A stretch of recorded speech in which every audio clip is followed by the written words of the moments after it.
So not too long ago, I was just innocently sitting in my office one day, getting a little work done.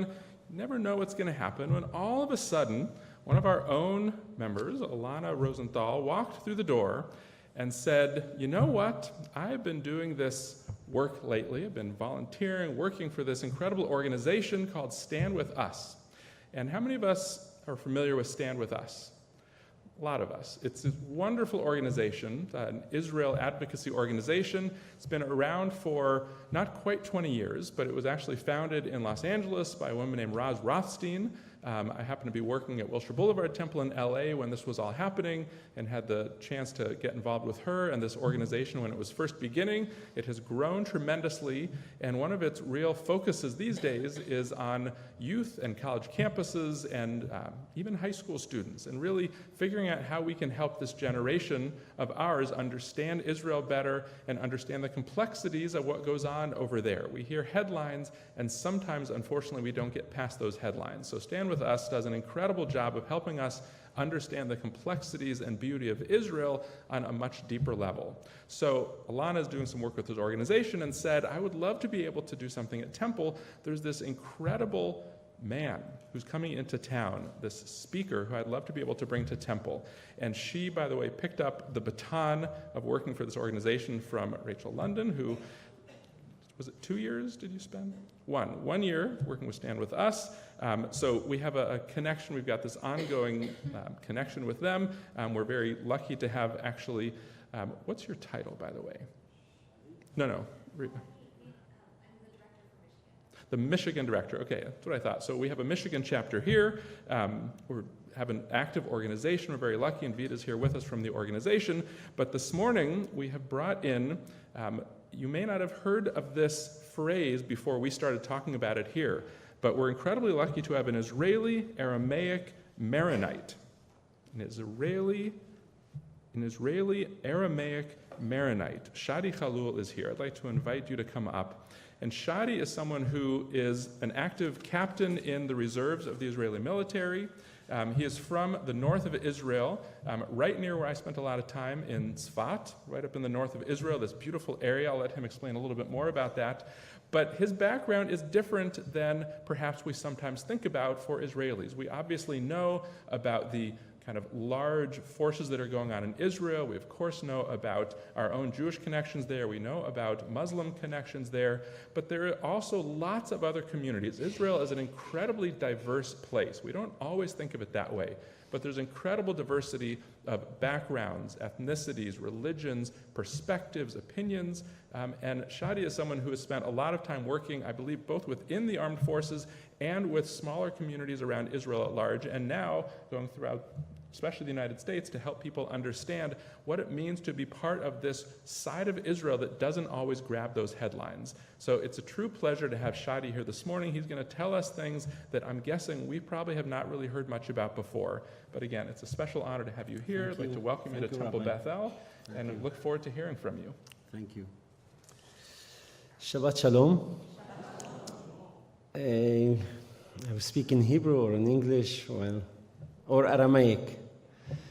I wish we can speak here in the same language that our common forefathers spoke it. The Aramaic language is a common language for Jews and Eastern Christians. Before 7th century, both communities spoke this language. Aramaic Syriac was spread all over the Middle East. And with our fathers, the patriarchs, Abraham, Isaac, Jacob, we're talking about Rachel and Leah and Rebecca. All of them were Arameans. They came from Aram Naharaim, from Aramean tribe. So let me remind you, Laban the Aramean was the father of Leah and Rachel, and was the brother of Rebecca, who was Lavan. His name is Lavan HaArami in the Bible, in the Torah. So we are, as a minority in Israel, as a Christian minority today, belong to a church called the Syriac Maronite Church of Antioch. And when we say Syriac churches, it is very ancient churches that developed back on the early Christianity. They are actually the first descendants or followers of Jesus as we believed on him. Some Jews believed, some didn't believe, and we believed, and we became called Christians only first time on 325. We are aware of our common roots, and this is not what I am saying. I would like to take the opportunity, if you don't mind, and read for you from 1937 a speech of our patriarch, the head of our church in Lebanon, visiting the synagogue of Beirut. There was a Jewish community in Beirut. And the Maronites, our people, our Christian Maronite Syriac people, they were actually siding with justice, and they were the only ones to stand with the against Jewish persecution at that time, during the Holocaust and during the uprising in Syria and Iraq and the region against the Jews. So here is the speech from the Zionist archive in Jerusalem. I would like to open with this speech to tell you this is not Shadi now came up with crazy ideas. This is our forefathers. This is what they believed. They believed in living together with Jews. They wanted to live with Jews. And they know that they have common roots with the Jews. So this is what he said. Page 21 of the Zionist archive about this issue. This research is from 1942. The Maronite with special regard to political development since 1860. And the one who wrote it is Dr. Edmund Meir, Jerusalem, in Kiryat Shmuel. And the title is Maronite Jews Zionism. The most important and most pleasant manifestation was the following. In the spring of 1937, before his departure to Europe, the Patriarch spent short time in Beirut and visited the synagogue. The Jews has built a temple arch and Maccabee guard of honor accompanied the guest. Mr. Farhi, the president of the Jewish community, expressed their thanks, and the Patriarch answered, "The Jews are not only our ancestors, but also our brethren. We are of the same origin. We almost speak the same language. Our fathers are your fathers. We are proud to be the sons of the same race. We owe everything to Judaism. Our doctrines are derived from your law. We sincerely desire that productive and enduring relations between us being established between us and the Jews in general and Zionists in particular. We want to help one another, and we wish wholeheartedly that God may save the Jews from persecutions that they are suffering in an unjust and inhuman way, both in Germany and in Palestine. And today, I want to assure you, children of Israel who are expelled from Germany and not friendly received by the Arabs of Palestine, that there is room for us and for you in the Lebanon. It is already a long time that His Beatitude has been considering such a scheme. By His orders, we have tried to influence the authorities to permit the Jews entering the Lebanon. And this is actually our stand toward the Jewish brothers back before Israel establishment. And this is actually representing our association today. It's called Israeli Christian Aramaic Association. I started this by being a student in your country, USA, today. I was in Las Vegas, studied international business and finance, followed by by Jewish friend, Dotan Melech. He was an officer with me in the paratroopers unit. So I came to Las Vegas to visit him.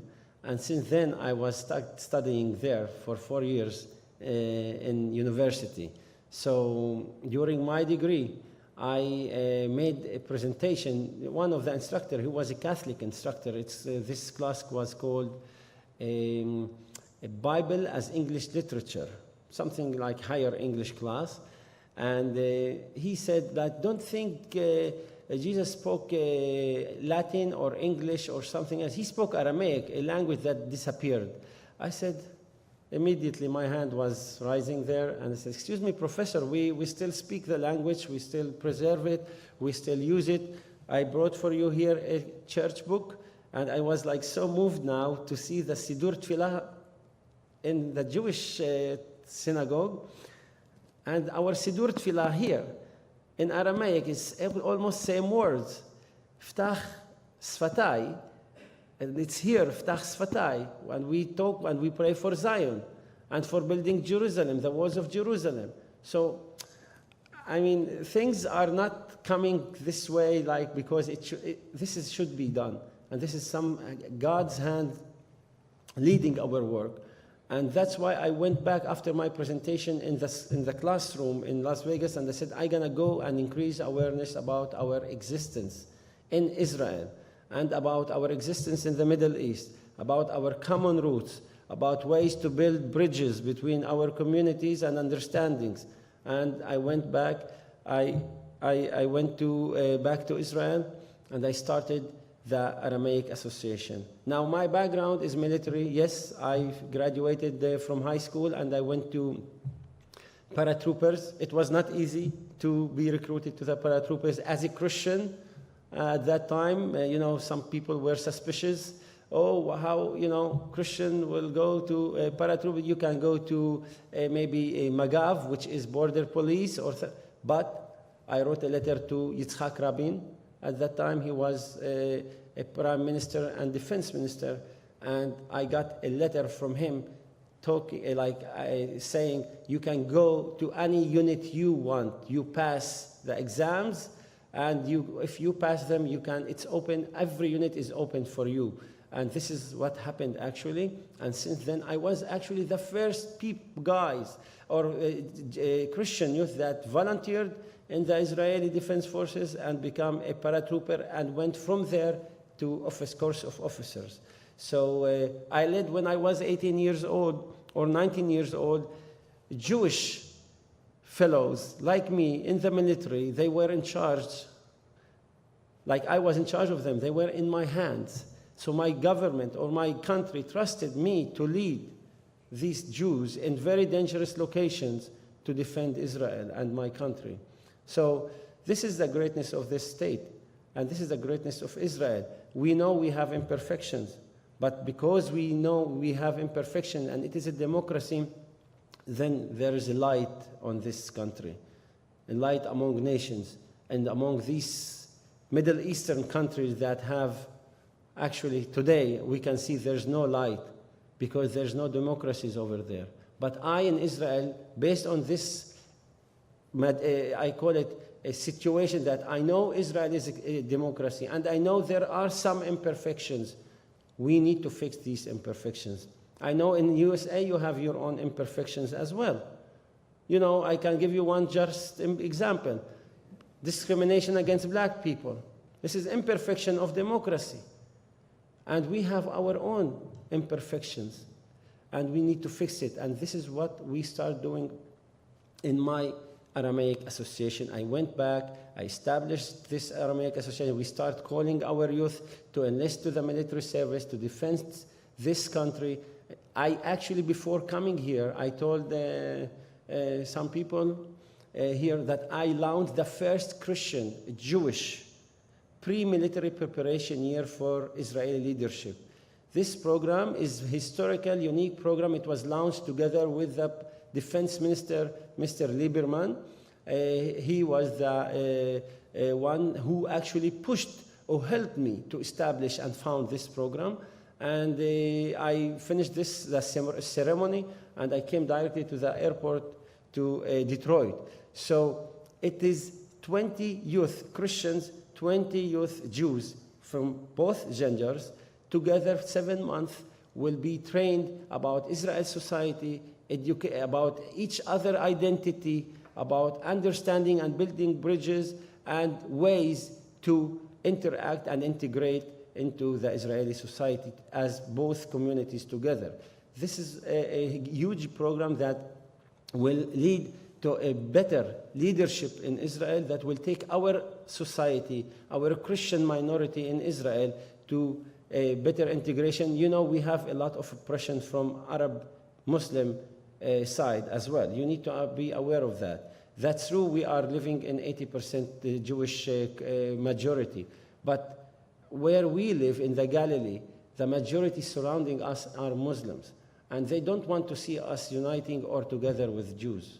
For most of the time, if they see that we are being attacked, we are being sometimes even oppressed and not being able to learn our own things in our schools.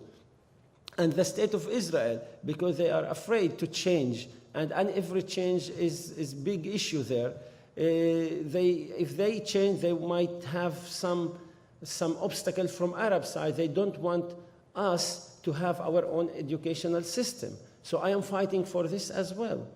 I'm fighting for this as well. So there, in our Aramaic Association, I took the lead in order to integrate better our community, to build our community again from like after a long time of not being able to do it freely, and as well to revive Syriac Aramaic as a spoken language among our people. Most of the Christians, about 135,000 Christians, lives in the Galilee in Israel. And there's a great opportunity of integrating them, of building for them destroyed villages. There is one destroyed village. I am uprooted. My family was uprooted. And with all that, I still love Israel. My people wanted to live with Israel. I just read for you what happened before Israel was established. This was our goal, to live together with the Jews in Israel and defend ourselves in this land. But things, we were caught in crossfire in the war that was in 1948, and our village was destroyed. And since then, we are trying to build together with our government. And now I think there's a big chance that we will be able to build it again and finally give hope for Christians and Jews in the land. And once we have hope there, you will have hope here as well. It will affect and impact all Christian and Jewish communities worldwide. And I am trying, and now the next project, this is my dream. You say, I have a dream. What's his name? He said, I have a dream. So I have a dream to build this village for better relations, Jewish-Christian relations, and for better justice in Israel. And I think our country deserves it. We are not now in threat like we were before, and we have time to think and evaluate things better way. So we need only the willingness, a goodwill of the government, of Christians, and of Jews at the same time. So I can tell you from now on to many stories, many projects that we led. Beside that, we have like summer camp, Aramaic summer camp, youth exchange programs. I have Christians, about 2,000 Christian Americans coming to visit my village, and we tell them about their roots, about the common roots between us and Jews. When they come here to campuses, they come with better understanding. They know how to defend Israel in a better way. This is what our contribution is to the coexistence between us. And I think you have also here as a community, as part of the Jewish people and Jewish nation, a big role on as well, if anyone can, move these things to happen in a better and faster way. Because we need to use this opportunity now that the winds of change are in the region. And we need to show the face of Israel in a better, a greater way. So I am here for any questions. If you have, I am free for you guys. Thank you so much. Thank you. Shabbat shalom. Shabbat shalom. Thank you. So, first of all, I'd like to ask Alana to come up for just a moment. Okay. Also. So, this is a unique opportunity. I have to say, I don't know about anyone else, but pretty incredible to be standing here at a Jewish synagogue with a Christian Maronite quoting Martin Luther King to us. I mean, this doesn't happen every day, but beautiful moment. And I believe you were about Alana's age when you first went into the military, right? Yes. A little older, 18, 19. 18, yeah. 17, right? Yeah. So almost the same age here. Stand over here. So just imagine for a minute. I want you to imagine Shadi at Alana's age. And you grew up in this small village in the north, you said. And do you know approximately how many Aramaic Maronites are there? There's about, in Israel, 10,000. About 10,000. So just small bit of perspective. So there are about 7 million Israeli Jews, right, Israeli Jewish citizens, about 7 million. There are about 1.5 million Israeli Arab citizens. That's about 20% of the country, close to that. There are about 160,000 Christians in Israel, Israeli citizens, which means that's 2% of Israel. Anyone know what percentage of America is Jewish? 2%, right? Just by the way, 2% of Christians in Israel, 2% of Jews in America. It's sort of an interesting connection, but only 10,000 Maronites, right? So very small community. And you're Alana's age, finishing high school, and could you just tell us when you were still in high school, were you imagining that you were going to go into the army? Were there your friends doing the same thing? Was that common, or was it different than what others were doing? Oh, that's a good question. Actually, I grew up in Haifa. When I studied during my high school, I studied in Haifa. And the high school that I studied in was not pro-Israel. And many people who study in this comes from the triangle, Mishulash, we call it in Israel. They come like it's a very prestigious high school. And once they knew I am going to, I knew I am going to the army because my uncle went to the military service in 1978, and he was in the Lebanese war as well. And my father was in the police. So in our family, it's like through generations, we have this love to the country and to Israel and to serving. But I was actually, I call it persecuted by other Arabs in my school for just siding with Israel and for asking to serve the country that I live in and live in peace and in security in it. And enjoy the freedom of religion in this country. So, yes, in your age, I was thinking to volunteer and to fight for Israel and be part of this state. So I wish you would go also one day and serve in Israel and volunteer for this great state. And as I said, together we can build it.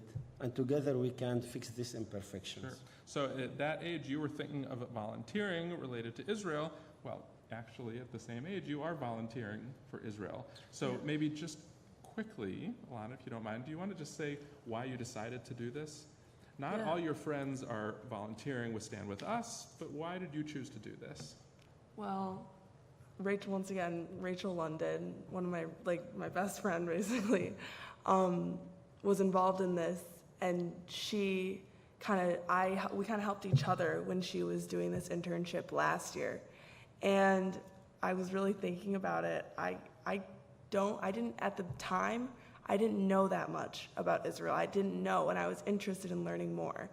And we were kind of learning throughout the year about just the basic information about its history, persecution of its people, and all of that. And Stand With Us really is an amazing organization because they say that the basis for advocating for Israel is just knowing what you're talking about, knowing the knowledge before you get political. So for me, knowing the basis is just really important. And now I just feel like I know so much more about the past that we can focus more on the future of Israel and right now. And it gets more people involved when they know, when they have the same knowledge that I have.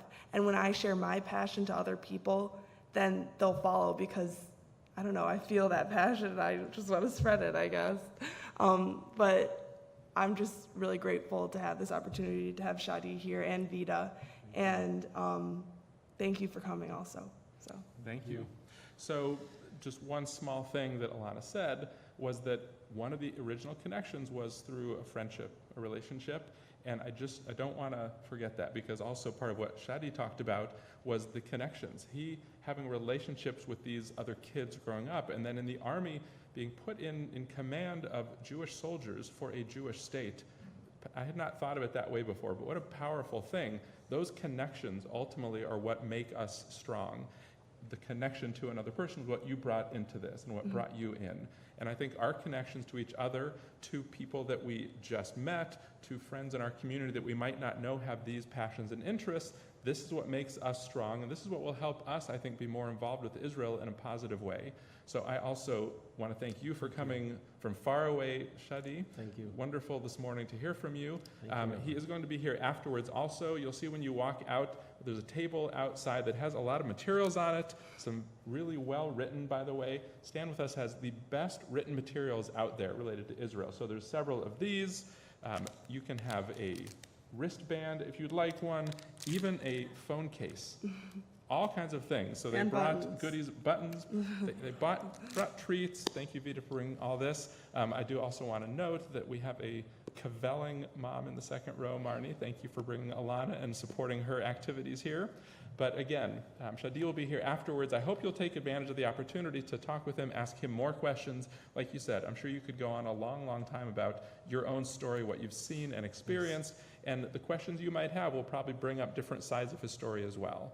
So thank you again for being here Thank so you. much. Alana, thank you for doing this. And we look forward to sharing with you after the service. Again, thank you so much. Alana.